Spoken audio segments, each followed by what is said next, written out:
하나님 말씀은 신약성경 387페이지입니다. 베드로후서 3장 8절로 13절 말씀 제가 읽겠습니다. 베드로후서 3장 13절 8절부터 13절까지. 사랑하는 자들아, 주께는 하루가 천년 같고 천년이 하루 같다는 이 한 가지를 잊지 말라.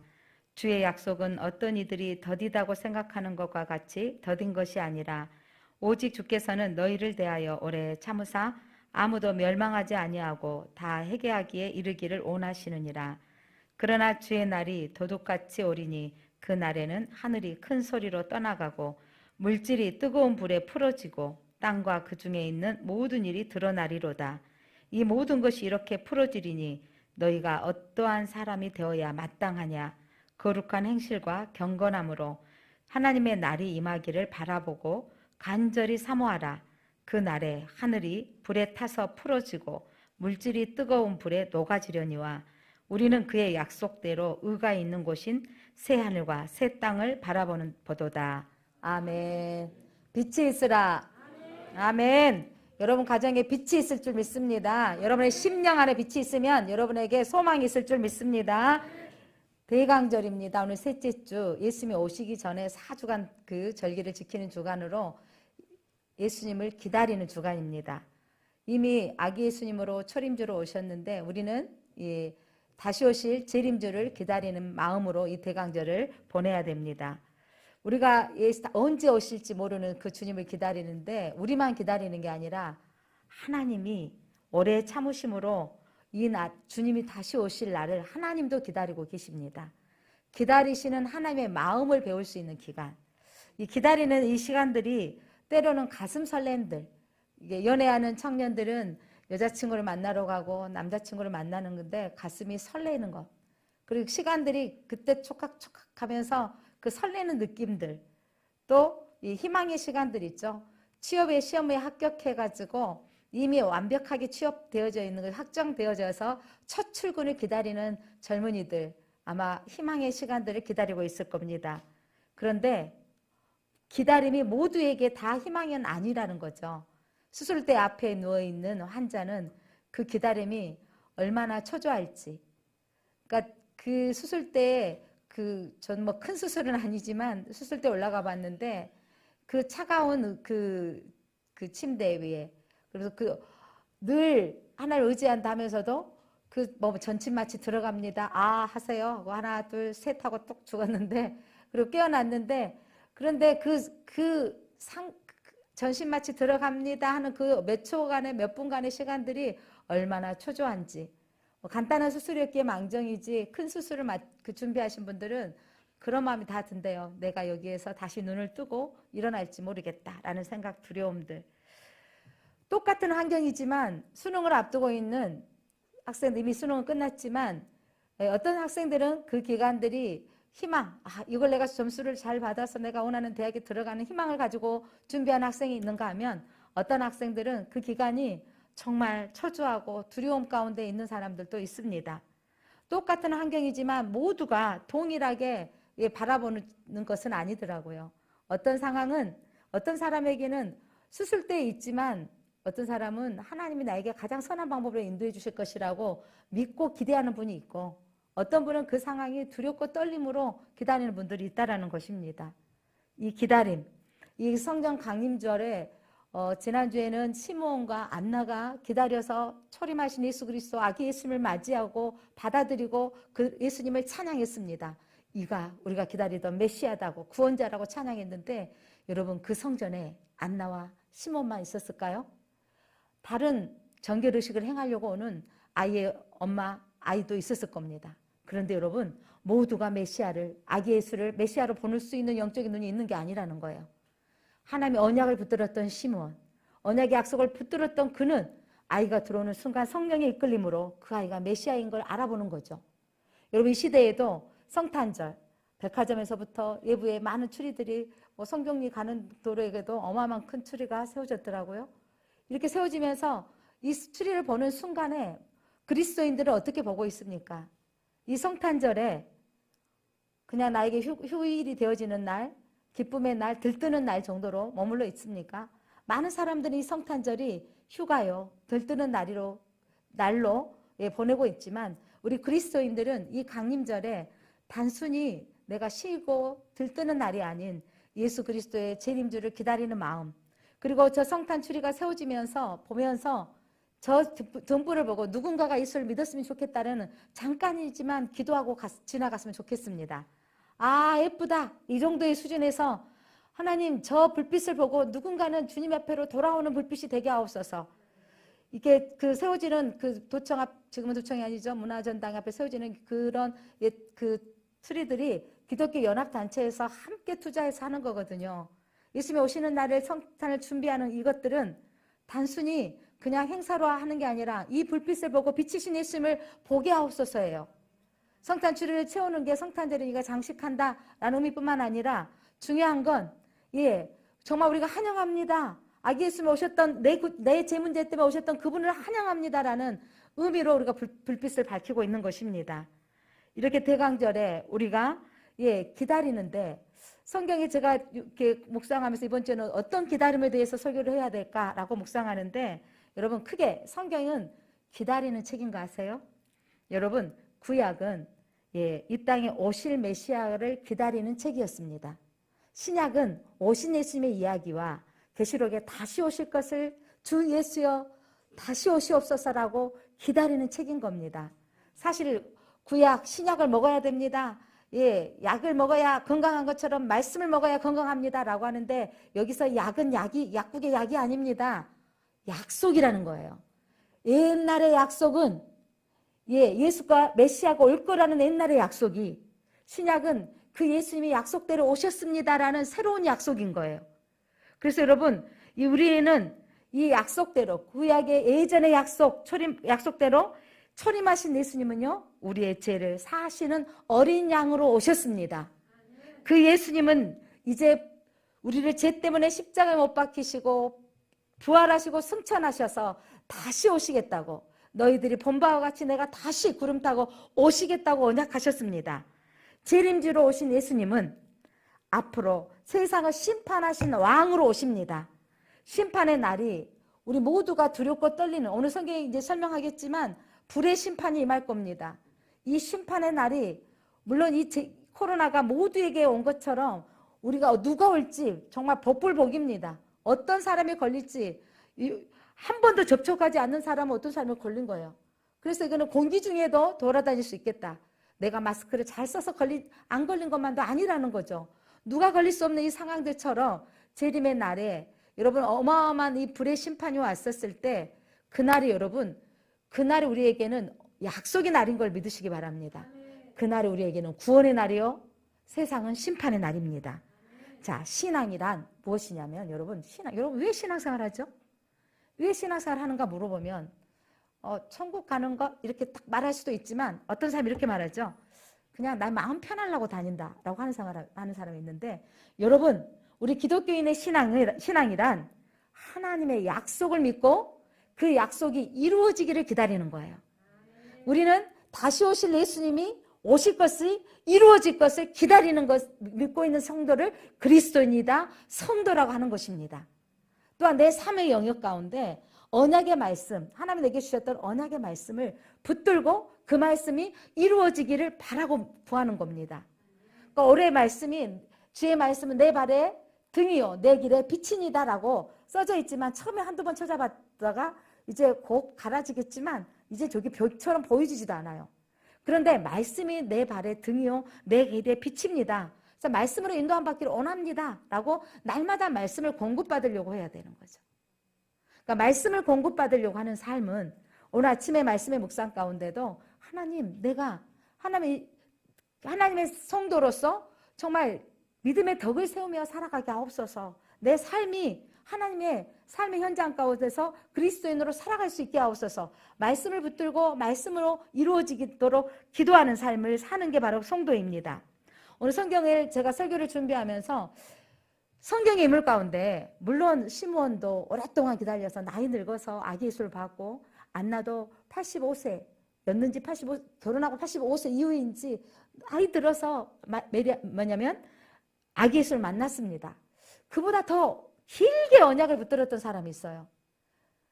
하나님께서 이 땅에 심판하실 것인데 너는 이 땅에 물의 심판이 올 거다. 너는 저 산 위에 배를 지어라 라고 많은 사람들이 웃으며 비웃었다고 성경은 말하고 있습니다. 그런데 배를 짓는 세월도 있었겠지만 짓고 나서도 방장에 비가 왔으면 얼마나 좋겠어요. 그런데 성경은 120년이 걸렸다 그랬어요. 홍수의 심판이 오기까지 사방에서 비난합니다. 저 돌았나 봐. 저거 이상해졌어 라고 하는데 여러분 그 120년 동안 그렇게 질타하고 비난의 소리를 들을 때 쉽지 않았습니다. 가끔 여러분도 신앙생활을 하기 시작하면 야, 너 교회 다닌다고 무슨 일이 생겼니? 너 교회 다닌다고 해서 무슨 일이 갑자기 뭐 능력이 나타났니? 뭐 문제가 다 해결되어졌니? 라고 하면서 세상의 소리도 들리고 내 마음속에 사단의 소리도 들리는 거죠. 너 믿어갖고 뭐가 달라졌는데? 너 믿어가지고 뭐가 얼마나 복을 받았는데? 라고 사단의 소리가 들려올 때가 있습니다.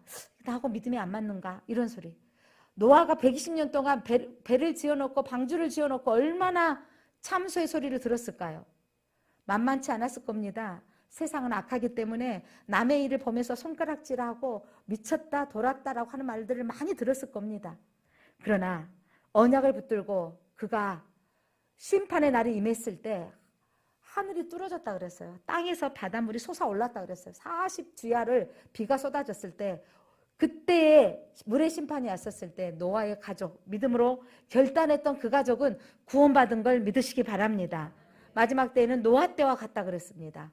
어느 때 비가 올지 모르지만 여러분 그날 심판의 날은 노아의 방주에 들어갔던 가족이 구원되어졌던 것처럼 보혈의 피를 믿고 그 피로 내가 제사함 받았다는 확신을 가진 사람은 구원받을 걸 믿으시기 바랍니다. 이 땅에 많은 사람들이 결혼해서 아이를 낳고 싶어서 낳는 사람도 있지만 결혼했는데 임신하지 않는 많은 사람들이 있습니다. 요즘 그런 경우가 더 많아져서 시험관 아이가 많아서 일환성, 두쌍아, 세쌍아 이렇게 쌍태 아이들이 많이 태어나고 있는데 이런 시험관 아이를 기다리는 엄마의 마음은요 정말 애탑니다. 저도 알고 있던 사람이 시험관 아이를 해보고 가서 누워있다가 시술을 하고 나서 생리가 터지지 않을 때까지 계속해서 누워있는 거, 움직이면 안 된다는 거예요. 그러니까 생리가 터지면 한쪽에서 흐느끼고 운다는 거예요. 또 잉태하지 않았다는 슬픔 때문에. 그래서 바로 다음 달에 할 수 있으면 얼마나 좋겠습니까? 할 수 없는 거예요. 몸이 다시 회복되어지도록 다시 시술을 하려면 또 1년이 기다려야 되는 거. 그렇게 긴 시간들을 이 아이를 갖기 위해서 노력하는 분들이 많지만 다 아이를 가져지는 것이 아니더라고요. 언약의 말씀을 들었던 아브라함은 하나님께서 너의 씨로 말미암아 하나님 복이 되게 할 것이다 라고 약속의 씨앗 후손을 줄 것이다. 하늘의 별과 같이 땅의 모래알 같이 많아질 것이라는 약속을 받았어요. 나이가 75세의 약속을 받았는데 하나님이 이삭을 주기까지 25년 동안 기다림이란 여러분 만만치 않습니다. 하나님이 여러분에게 믿음의 약속을 주셨는데 더디 왔을 때 하나님 내 믿음으로 살려고 하는데 하나님 내게 축복 주시면 하나님 내가 그 하나님을 위해서 살고 싶습니다 라고 하는데 사업이 막히고 힘들 때 여러분 그 약속을 붙들어지든가요? 아 이게 아닌가? 다른 방법이 있는가? 라고 생각되지 않는가요? 사라도 그랬습니다. 여보 아닌 것 같아요.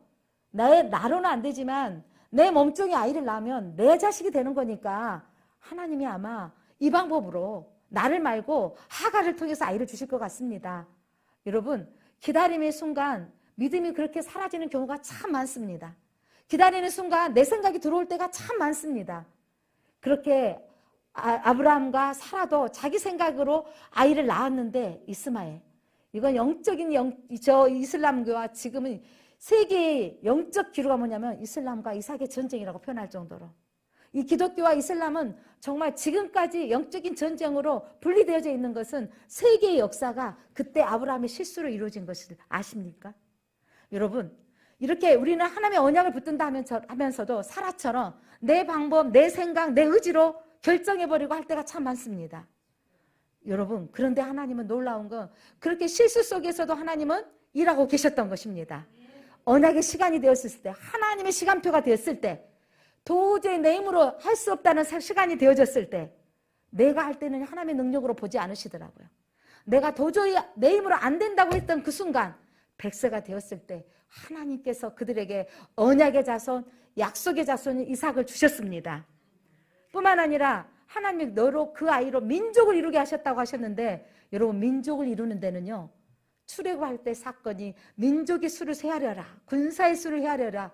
민족이 이루어지기까지는 아브라함이 언약하셨던 약속이 400년이 됐습니다. 여러분 하나님은 약속하시고 이루십니다. 오늘 베드로가 성경을 기록했던 시기 전에 우리가 말해야 될 것, 약속을 붙든 사람들은요 어떤 마음이 있냐면요 희망을 붙드는 사람들이 되어져야 돼요. 어떤 상황에도 지치지 않아야 돼요. 이사야서 43장 31절 말씀 한번 보겠습니다. 오직 여호와를 앙망하는 자는 새 힘을 얻으리니 독수리가 날개치며 올라감 같을 것이요 다른 박질하여도 곤비하지 아니하겠고 걸어가도 피곤하지 아니하리로다. 여기서 여호와를 앙망한다. 앙망하다는 뜻이 뭐냐면 기다리다라는 거예요. 바라보다 기다리다라는 뜻을 가지고 있습니다.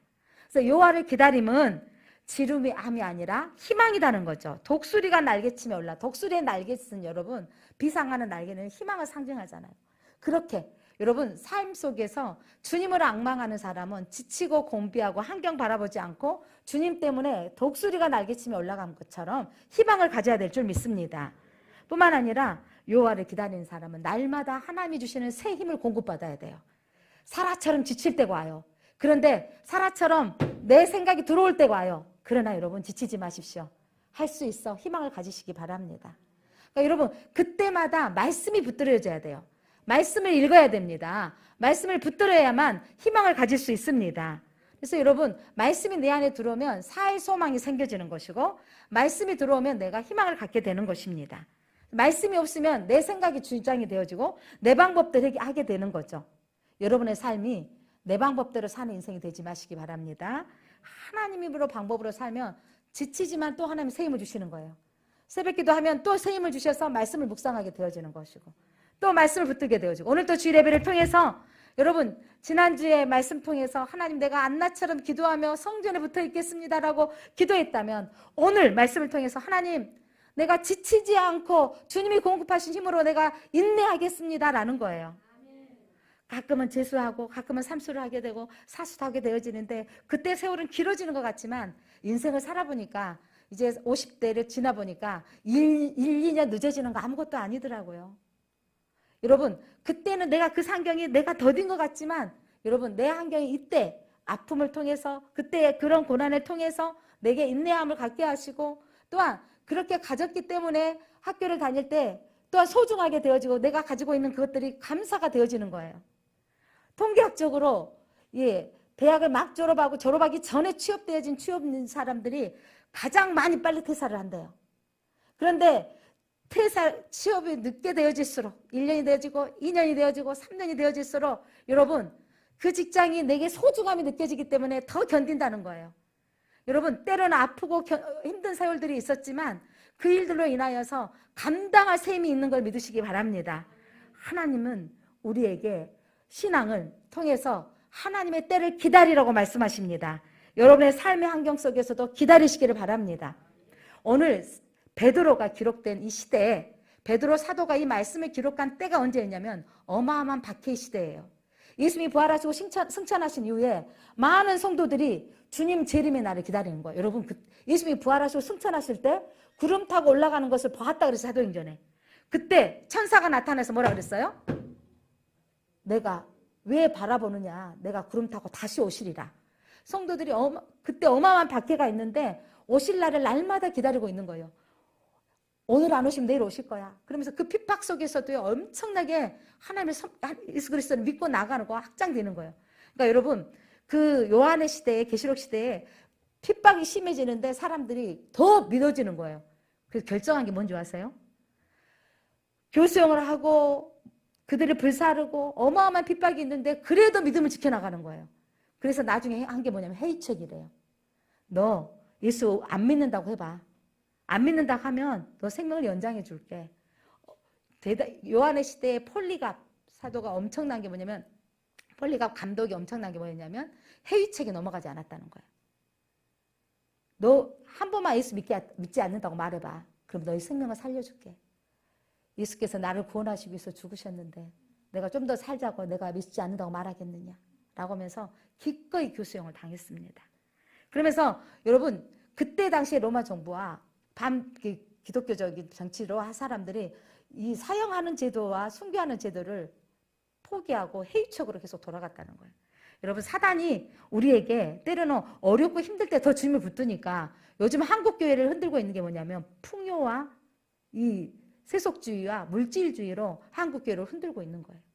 그러니까 차라리 지금 어느 때 교회가 가장 붕이었냐면 한국 역사에 가장 그 6.25 전쟁 이후에 가난하고 힘들었고 병원 문턱이 어려웠을 때 병원 가면 갈 돈이 없는 그 시대에 한국교회는 가장 붕했습니다. 의료보험법이 너무 세계적인 가장 우월한 나라. 극심한 병에 걸리면 나라에서 여러분 다 감당해주고 10%만 감당해주는 대한민국에 산다라는 건 여러분 이 건강의료법으로는 정말 대단한 나라에 살고 있습니다. 그런데 이럴 때 종교교회는 어마어마한 타격이 오고 있는 거죠. 아프고 힘들 때 하나님을 찾지 아니하고 병원을 찾는 도우신 이는 하나님이십니다라고 하면서도 우리의 도움은 의사 선생님이 있습니다. 우리의 도움은 가장 명의가 누구 있는지를 찾아가고 있는 것이죠. 우리 안에 하나님이 이 사단의 지금 우리를 해이책으로 따지고 있는 건 이 물질주의와 풍요로 인하여 하나님의 믿음이 필요 없는 시대에 우리가 믿음을 지켜나간다는 건 핍박의 시대 못지않게 만만치 않는 겁니다. 여러분을 축복합니다. 여러분이 직장생활 속에서 하나님을 믿는다는 것이 내가 기독교인이라고 소리내면서 말한다는 것이 그렇게 쉽지 않는 시대에 우리가 살고 있습니다. 네, 여러분 베드로가 사역하는 시대에 사람들이 뭐라 그러냐면 예수님 부활하시고 승천하신 지 얼마 안 됐던 그 시기예요. 야, 무슨 재림이 날이 와. 지금 하늘 봐라, 땅 봐라, 구름 봐라. 언제 예수님이 오겠느냐. 자, 오늘 여러분의 성경 3장 4절입니다. 3, 4절 읽겠습니다. 3절, 4절 시작. 먼저 이것을 알지니 말세에 조롱하는 자들이 와서 자기의 정욕을 따라 행하며 조롱하여 이르되 주께서는 강림하신다는 약속이 어디 있느냐. 조상들이 잔 후부터 만물이 처음 창조된 때와 같이 그냥 있다 하니. 야, 주의 강림이 어디가 있어. 지금도 세상은 말하죠. 무슨 심판의 날이 온다고. 예수님이 부활하고 승천하시 2000년이 지났는데 무슨 심판의 날이야. 거짓말에 속지 마. 이 땅에 살다가 이것으로 끝이야 라고 세상은 우리에게 속삭입니다. 많은 그리스도인들도 죽어봐야 알지. 천국이 있겠어. 그냥 나 마음 편하려고 심령의 편안함을 얻으려고 교회 다녀. 이런 분이 있다라는 거죠. 그게 세상의 속삭임이고 사단의 속삭임이고 당시에 베드로가 사역했던 시대에 강림하신다는 약속이 어디 있느냐. 하늘을 봐라. 징조가 있느냐라고 하는 거죠. 그때 사도 바울이 말하냐면 천지를 창조하신 하나님이 하늘문을 열고 땅을 솟아나게 하셔서 물의 심판이 있던 것을 너희 알지 않느냐. 5절 6절입니다. 물이 넘침으로 멸망하였으되 이제는 7절 어떤 심판이 있는지 여러분 성경 7절 한번 소리내서 읽겠습니다. 시작. 이제 하늘과 땅은 그 동일한 말씀으로 불사르기 위하여 보호하신 바 되어 경건하지 아니하는 사람들의 심판과 멸망의 날까지 보존하여 두신 것이니라.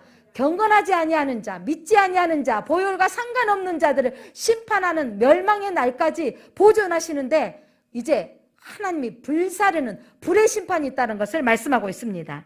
사랑하는 성도 여러분, 우리는 주의 강림을 기다리는 교회입니다. 초대교회 사도 베드로가, 사도 바울이, 사도 요한이 살겠던 예수님의 제자들 살겠던 그 시대도 재림주를 기다렸습니다. 그런데 그 강림의 시기에 주님이 더디 오시는 거 그때는 몇십 년 기다린 거예요. 100년이 아니죠. 베드로가 사역하던 시대는 몇십 년이에요. 부활하신 이후에. 지금 우리는 2000년을 기다리고 있는 거죠. 그래서 8절 9절 보니까 자 8절 사랑하는 자들아 주께서는 하루가 1000년 같고 1000년이 하루 같다는 이 한 가지를 잊지 말라. 주의 약속은 어떤 이들은 더디다고 생각하는 것 같이 더딘 것이 아니라 오직 주께서는 너희를 대하여 오래 참으사 아무도 멸망하지 아니하고 다 회개하기에 이르기를 원하시느니라. 아멘. 1000년이 하루같이 이제 2000년이면 이틀밖에 안 지났네요. 하나님의 시간표에는. 자, 이건 무슨 말씀이냐면 여러분 우리의 땅의 시간 우리는 하루에 24시간 해가 뜨고 지구의 하루를 보내는 24시간. 12달, 1월부터 12월. 벌써 또 12월이 됐어요. 성탄 추리를 한 지가 엊그제 같은데 벌써 다시 성탄 추리를 하게 됐습니다. 이렇게 아니 저는 봄 되고 여름 되고 가을 되고 겨울 돼서 다시 새싹이 돋아나는데 내 마음은 그대로인데 내가 한 살을 더 먹어버린 거예요. 나 마음은 늙지 않은 것 같은데 그런데 제 머리 흰머리는 더 많아져가지고 예, 제가 70% 이상은 지금 흰머리예요. 흰머리인데 염색하지 않으면 제가 아마 옆에 뒤에서 그냥 할머니 해도 제가 돌아봐야 될 상황인 거죠. 근데 예전 같으면 이미 할머니가 되고도 남은 나이기도 합니다. 근데 이렇게 돌이켜보면 우리의 시간표. 우리는 사람은 하루 24시간 4개를 지나고 1년이 지나는 이 1년에 늙어가는 이 인생들은 인간의 땅의 시간표인 거예요. 땅의 시간표인데 이건 육을 가지고 있는 사람의 시간표죠. 하나님은 영이십니다.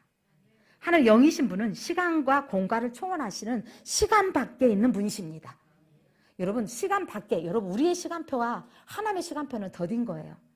자, 제가 군대에 아들이 있었을 때 오늘 정우가 휴가를 났네요. 내 아들이 휴가 나왔을 때 그렇게 기다려지는데 내가 오늘 그 말을 안 했어요. 정우한테. 빨리 왔구나. 근데 빨리 온 것 같죠? 우리끼리 하는 말인데.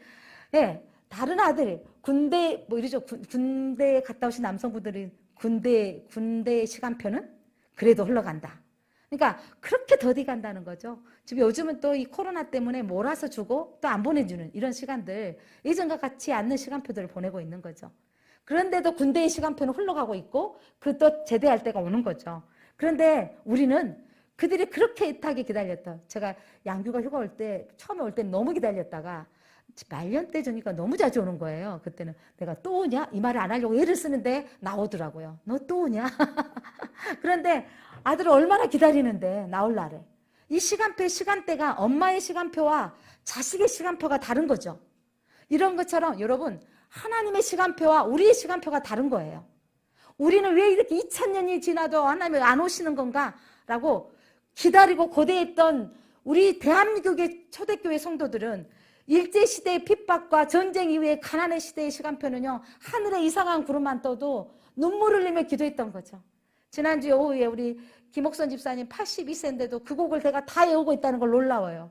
저 요즘 저 화면 보고 찬양 부르기 때문에 4절까지 외우는 찬양이 사실 몇 절이 없는 거 막 1절, 2절 막 짬뽕이 되는데 한 7절 정도 되나 모르겠어요. 그걸 다 외우시잖아요. 어렸을 때 외웠고 그 반복해서 외우시니까 다 외워서 찬양하는 거 보면서. 근데 그 내용이 즉 뭐냐면 주님 오실 날을 고대하는 고대가인 거죠. 주님 오실 날을 고대했던 그때 우리 찬양 불렀던 그 믿음의 선진들이 이 한국교회를 지탱하고 있는데 그러나 지금 졸고 있지만 지금 부모 앞에 아이서 끌려오고 있지만 이들이 우리의 다음 세대들이라는 거죠. 이들이 주님 오실 날을 예비하는 세대라는 것입니다. 여러분 주님이 기다리시는 목적이 있어요. 하나님의 시간표 2000년이 우리는 왜 이렇게 더디한가 하지만 하나님은요 한 사람이라도 오시길 기원하시고 있다는 거죠. 여러분 세상의 과학은 여러분 우리 과학적으로 증명되면 이게 사실이라고 막 믿고 이게 과학적이냐라고 우리가 판단하고 할 때가 참 많습니다. 여러분 과학이란 설명할 수 있는 것을 설명한 것뿐이에요. 과학은요 설명할 수 없는 것을 설명할 수 없어요. 여러분 과학이 공기의 질량의 법칙으로 해서 다 설명할 수 있을까요? 여러분 과학이 설명할 수 없는 것들이 어마어마하게 많은 건데 과학이 설명할 수 없는 것이 영의 세계입니다. 여러분 많은 과학자들이 호킹 박사가 이래가지고 이렇게 과학적으로 이렇게 어마어마한 지식이 높여가 발견되어졌지만 그가 발견한 것은 하나님의 일부인 것뿐인 거예요. 억만 년의 세계의 지구에 있었다라고 추적하지만 그거는 추적일 뿐인 거예요. 그런데 그 추적의 세계를 사람들은 그 사람이 발견했던 것들이 전부인 양 사람들 생각하고 있는 착각을 하고 있습니다. 여러분 성경은 설명할 수 없는 하나님을 표현하는 것입니다. 하나님을 설명하는 책이 아니라 표현하고 있다고요. 설명은 정확하게 말할 수 있지만 표현한다는 것은 이럴 것이다 라고 포함하고 있는 말을 하고 있다는 거죠. 신앙이란 설명할 수 없는 것을 살아내는 것이 신앙입니다. 우리는 하나님을 믿고 하나님을 기대하고 사는 거죠. 그래서 그 믿음대로 사는데 다 설명할 수는 없어요. 네가 믿는 너 하나님 봤니? 너 천국 봤니? 라고 하지만 우리는 설명할 수 없어요. 그러나 설명할 수는 없지만 성경에서 표현하고 있는 것들을 비춰 우리는 그것들을 믿고 우리는 신앙생활 한다라고 말하고 있습니다. 신앙이란 보이지 않는 영원한 것들을 바라보며 살아가는 삶입니다. 여러분, 우리는 이 땅에 있는 것들은 모두 사라질 것들이에요. 여기 있는 화분이 우리 여름에 8월 달에 세워진 것 같아요. 그런데 이게 점점 이건 아마 지금 그래도 잘 크고 있는데 밑에 층 벌써 시들었어요. 얼마 가지 못할 겁니다. 이 공기 안에, 이 실내 안에 있기 때문에, 햇빛을 많이 못 보기 때문에 언젠가는 사라질 것들. 자, 우리가 보이는 것들은 다 사라질 것들인 거 아십니까? 여러분, 보이는 벼목사는 영원하지 않습니다. 제 생명을 다하는 날 저는 사라질 존재이고요. 제가 입는 옷이나 이 모든 것들은 사라질 것들이에요. 이 사라질 것들을 가지고 여러분 그것들이 전부인 양 생각하지 마시기 바랍니다. 보이지 않는 세계가 있습니다. 보이지 않는 세계. 여러분, 인간은 영적인 존재인 것과 육적인 존재를 같이 가지고 있어요. 사람이 죽으면 혼이 떠났다, 영혼이 떠났다라고 하는데, 보이는 육체가 여러분 떠나는 순간 우리는요, 저는 그때마다 우리 사람 대단해. 엄마 울고 했다가 아빠 하고 울었는데 아빠의 혼이 떠나고 이제 돌아가셔도 대화할 수 없는 그 순간에 2, 3일 뒤에는 어떻게 되는 거예요? 화장터로 땅속으로 이렇게 장사를 지낼 수밖에 없는. 왜냐하면 그게 사람의 살아가는 이치라는 것을 너무도 잘 알고 있는 거죠. 혼이 떠나는 순간 이 육체는 아무것도 아니라는 거예요. 그 아니라는 거. 그래서 우리가 가지고 있는 모든 보여지는 것들은요, 사라질 것들이고 아무것도 아닌데, 영은 영원한 것들이죠. 하나님 영이 영원한 거예요. 제가 이번이 결혼 30주년이에요. 30주년인데 둘째 아들을 결혼시키면서 30년 세월이 금방 왔다라는 거 생각해봐요. 30년이 잠깐이면서 아들 결혼식을 시키면서 제 결혼식이 떠올라지더라고요. 나도 예배드렸는데 나를 주례해 주셨던 목사님이 또 우리 아들을 주례해 주시는 거예요. 이 30년 세월을 돌이켜보면서 제가 앨범을 봤더니 제 주보가 그대로 있는 거예요. 제 결혼식의 주보를 여러분 그대로 앨범에 꽂아놨던 주보. 제 청첩장이 그대로 제 앨범에 꽂아놨는데 여러분 비닐 안에 집어넣어놨더니 그대로 깨끗한 거예요. 30년이 잠깐인데 내가 잠깐이라고 말했을 때 우리 젊은이들은 이해할 수가 없을 거예요. 우리의 삶의 영은 잠깐인 거예요. 이 영이 영원한 것이기 때문에 영은 늙지 않아요. 영은 늙지 않는 거. 여러분, 그래서 우리 예전에 제가 어르신들이 마음은 안 늙는다. 그러면 그렇게 이해가 안 됐어요. 애모가 늙은 것처럼 마음도 늙어야 되는데 왜 안 늙지? 라고 했는데 안 늙는 거예요. 마음의 생각이 여전하다는 거죠. 우리 젊은이들도 50대가 되고 60대가 되면 알게 될 겁니다. 중요한 건 보이지 않는, 우리는 이것들이 보이는 것으로 만족하지 아니하고 보이지 않는 세계가 있다라는 거. 인생은 그래서 보이지 않는 세계가 있기 때문에 뭔가 내 만족이 없고 뭔가 불안이 들어오면 우울증이 생겨지고 공황장애가 생겨지는 거고 염려증이 생겨지는 거예요. 보이지 않는 것들이 그들을 억압하고 누르는 것 때문입니다. 여러분, 그래서 우리는 이 영의 세계가 있다라는 거. 영적인 눈이 떠지는 사람은 영의 세계에 눈이 떠지는 사람이에요.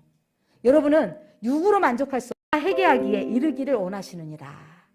하나님이 오래 참으신 이유는 다 멸망하지 아니하고 회개하기를 원하시는 거죠. 아직도 구원받을 사람을 기다리고 계시는 것입니다. 아직도 우리가 주께로 나오기를 기다리고 계시는 것입니다.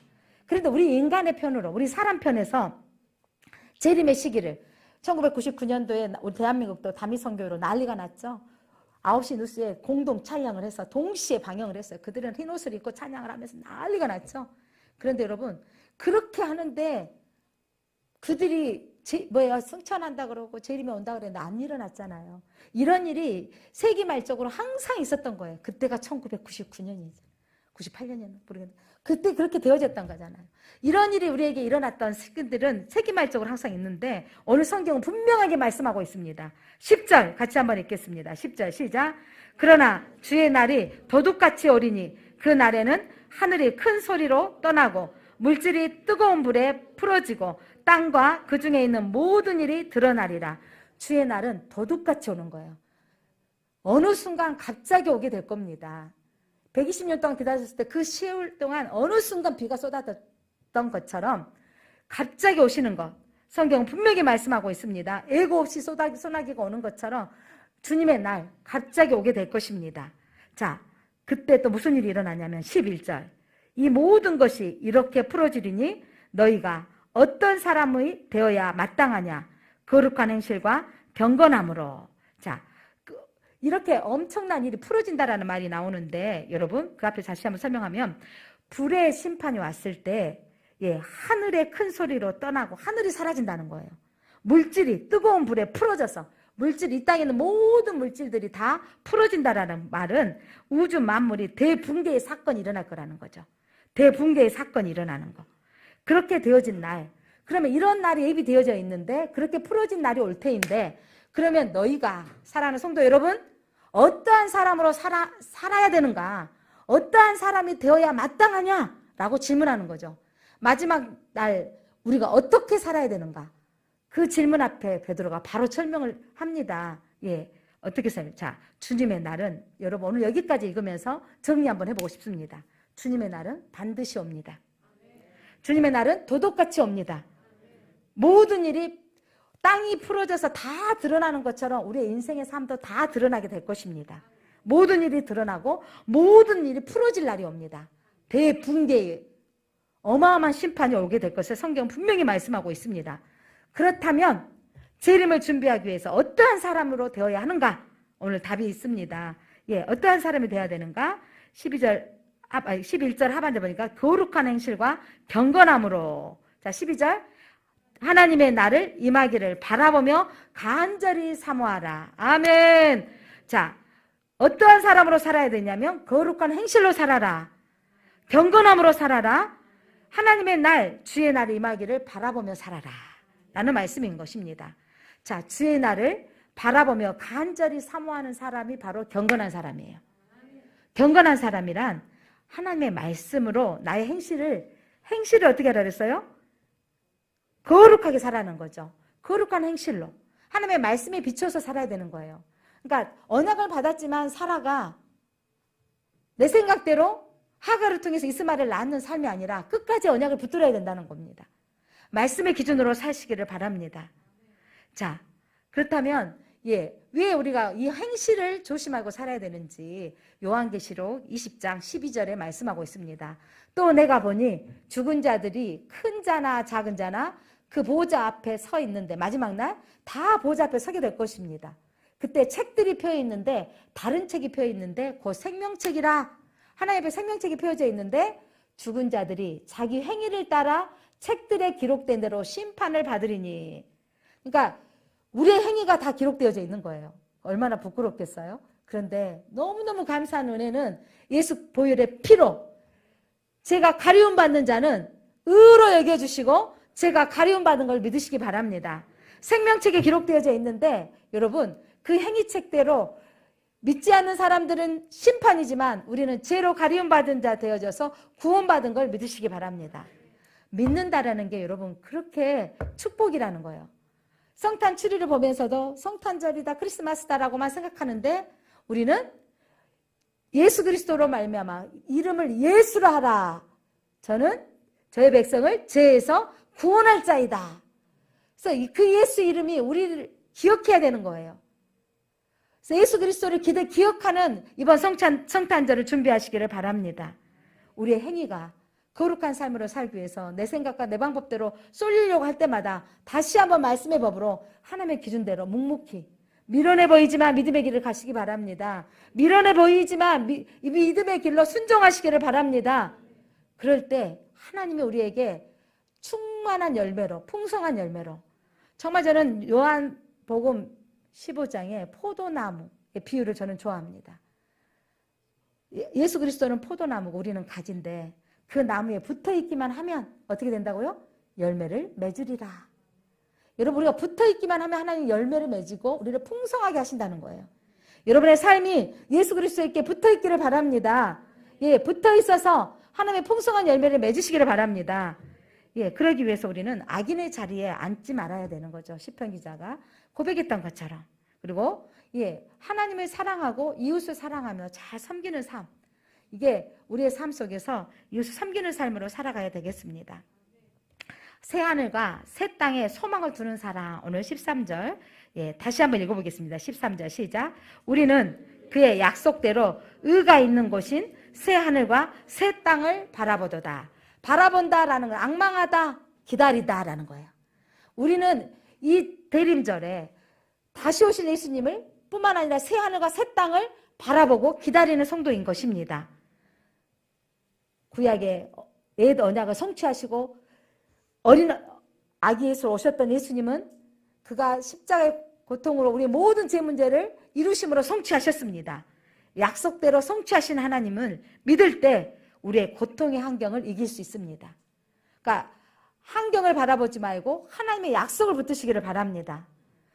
북한에 있는 성도들을 이번에도 간증자로 그 단일 기도 때 한번 나오셔서 했는데, 여러분 믿음으로 살다가 그들이 생명의 위협을 받고 또한 중노동의 위협이 있지만 그 믿음을 지키다가 신앙생활 하려고 도망자가 되어지고 나오다가 걸리면 또 중노동이요, 또 아니면 또한 교수형이요, 이런 어려운 상황들이 있지만 그들이 여러분 이 새 하늘과 새 땅을 바라보기에 죽음이 두려워하지 않는 신앙인 거죠. 오늘 우리가 이 죽음을 두려워하지 않는 신앙을 가져야 되겠습니다. 그렇다면 사랑하는 성도 여러분, 새 하늘과 새 땅을 소망을 두고 살기를 원하십니까? 새 하늘과 새 땅이 반드시 올 것을 믿으십니까? 예, 그 믿음을 살아가는 우리가 지금까지 고집하고 있던 내 안에 이제는 버려야 될 것들이 있습니다. 내가 소망 삼고 있는 그것들, 보이는 것이 다라고 생각하는 거.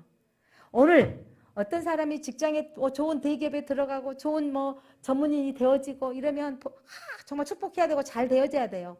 중요한 건 그것들이 되어지면 예수 안 믿어도 괜찮다고 생각하지는 않습니까? 중요한 건 무엇이 되어져 있는 것보다 그 안에 영혼이 땅에 있는 것으로만 사는 삶이 아닌 영혼, 하늘의 것들을 바라보지 못하는 안타까운 마음들을 우리가 가져야 됩니다. 우리는 보이는 것으로만 사람을 평가하는 어리석은 자가 되지 않아야 되겠습니다. 예, 지난주에도 잠깐 말씀했지만, 김동호 목사님, 아들이, 이동호 목사님, 지구촌교회 이동호 목사님, 원로 목사님이신데, 어마어마한 대한민국의 그 설교 대가로 유명하신 목사님인데, 하나님의 은혜로 아들이 이 최고의 국제 변호사의 수석으로 합격을 한 거예요. 그렇게 인재인데 40대에 암이 걸려서 그 상황이 죽게 되어질 때 처음에는 열심히 한두 달 기도했대. 하나님 살려주십시오. 이 아들 살려서 하나님 이름 높여드리니까 사용되게 해주십시오라고 살리면서 기도하는데 주님이 마음 가운데 오셨다는 거예요. 너의 아이의 영혼을 위해서 기도하지 않느냐. 그래서 주님, 이 아이의 영혼이 새 하늘과 새 땅을 바라보게 하옵소서. 기도하면서 아이에게 전화를 했다는 거죠. 아이가 아들에게 전화했는데, 아들, 너 천국 갈 수 있는 자신 있니? 아버지, 저 하늘나라에 갈 수 있습니다. 제 영혼을 지금 점검하고 있는 중입니다. 그래서 그 아들이 그렇게 투병한 가운데 몇 개월 만에 하나님의 부름을 입었던 거예요. 그 최고의 학벌을 가지고 있고 최고 명문가의 대학을 나왔고 최고의 인재였는데, 정말 하나님 앞에 이 아이를 저보다 이렇게 빨리 데려가셔야 되는 아픔들이 있었지만 하나님, 그 아이가 천국에 대한 소망을 갖게 된 것에 대한 감사가 되어졌고, 그 죽음을 통해서 내가 정말 목사로서 세상에 보여지는 것들을 잘 되고 형통했을 때 그것을 더 축복하며 기도했던 것, 아직 주님을 모르고 있는, 예수를 모르고 있는 영혼들에 대해서 정말 애타게 기도하지 못했던 마음들을 하나님께서 해결하게 하셨다고 하셨습니다. 사랑하는 성도 여러분, 성탄절을 맞이하면서 예수님이 이 땅에 우리를 위해서 구주로 오셨는데 우리의 자녀들이 영원히 새 하늘과 새 땅을 보고 있는지, 그것들을 기다리고 사모하고 있는지, 우리가 너무 세상의 가치관으로 땅에서 잘 되고 형통하면, 뭔가가 잘 되면 다 된 거라고 생각하고 있는 것은 아닌지 우리가 점검해 보았으면 좋겠습니다. 그런 마음들을 내려놨으면 좋겠습니다. 오늘 15절, 자, 하나님의 오래 참으신 결론이 있어요. 15절 한번 읽겠습니다. 시작. 또 우리 주의 오래 참으심이 구원이 될 줄로 여기라. 우리가 사랑하는 형제 바울도 그 받은 지혜대로 너희에게 이같이 썼고, 그러니까 베드로 사도는 바울도 이렇게 너희들이 마지막 때를 준비하라고 썼던 것처럼 나도 너희에게 이렇게 쓴다. 그러면서 하나님이 오래 참으심은 우리에게 무슨 사건이 되게 하신다고요? 구원의 사건이 되게 하신다는 겁니다. 사랑하는 성도 여러분, 예, 하나님의 오래 참으심은 한 사람도 구원하기 원하심입니다. 한 사람이라도. 오늘 우리에게 하나님을 바라보는 기다림 속에서 하나님 감사합니다. 아직도 구원받아 우리 가족이 있음을 하나님 주의 날이 이르기 전에 우리의 가족이 예수 믿게 하옵소서. 주의 날이 이르기 전에 우리의 자녀들이 보이지 않는 영적인 세계에 눈이 떠지게 하옵소서. 하늘의 가치관으로 살게 하옵소서. 말씀의 기준의 법으로 살게 하옵소서. 이렇게 기도했으면 좋겠습니다.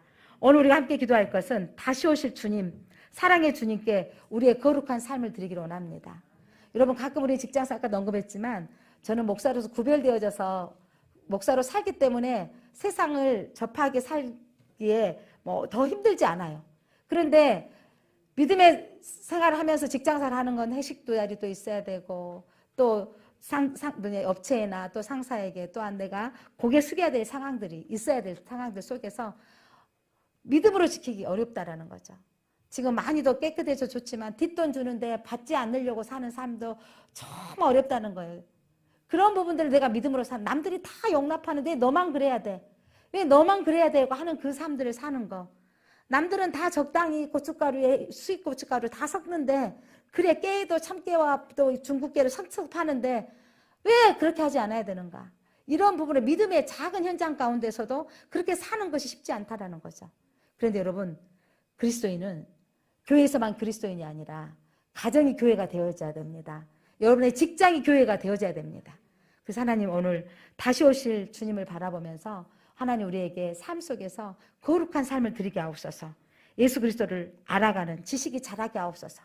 말씀을 제가 묵상해서 말씀을 알아가는 대로 말씀을 붙들고 살게 하옵소서.